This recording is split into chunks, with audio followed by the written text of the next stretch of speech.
Hello বন্ধুরা, আমি আপনাদের কাছে ওই যে ঠাকুরের গোপালের আর কি দেখাচ্ছিলাম। 5টা পার্ট করেছি। প্রথমে একটা পার্ট করে দেখিয়েছিলাম, আর এখন পুরো 5টা পার্টই কমপ্লিট করে নিয়েছি।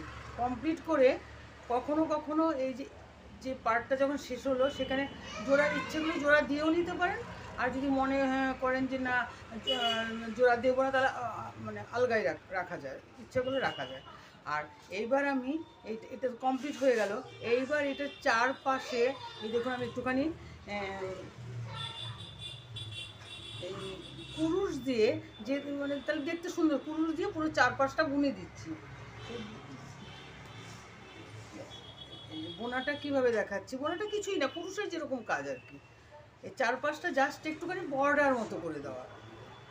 এই যে আমি এই পুরোটা করে নিয়েছি, আর একটুখানি বাকি আছে, শুধু দেখানোর জন্য আমি বাকি রেখেছি। এই এইটুকু করলে, এই পোর্শনটা করলে এটা কমপ্লিট হয়ে যাবে, এই পার্টটা কমপ্লিট হবে।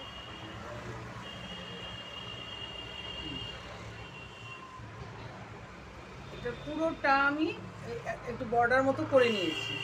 এইবার এই বাকি যেটুকু আছে সেটুকু আমি দেখানোর জন্য রেখেছিলাম, সেটা আমি দেখাচ্ছি।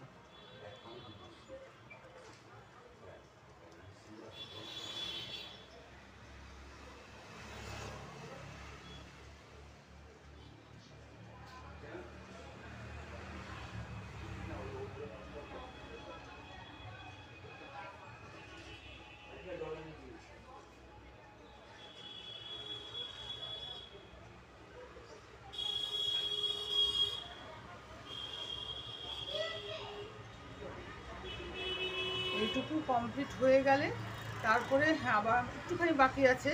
আমি মোটামুটি তৈরি করে রেখেছি, বাকি যেগুলো করতে হবে সেগুলো আমি রেডি করে রেখেছি, শুধু আপনাদেরকে দেখানোর জন্য মানে জুড়িনি একসঙ্গে।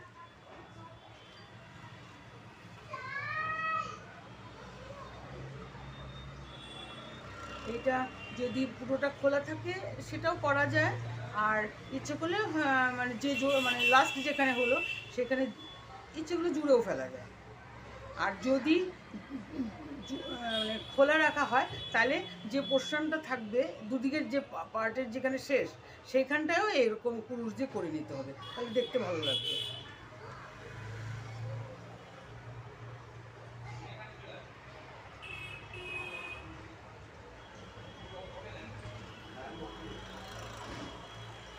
আর আমি আপনাদেরকে বলেছিলাম যে এই যে পার্টটা করলাম, এই যে গোল পার্টটা, এই পার্টটার থেকে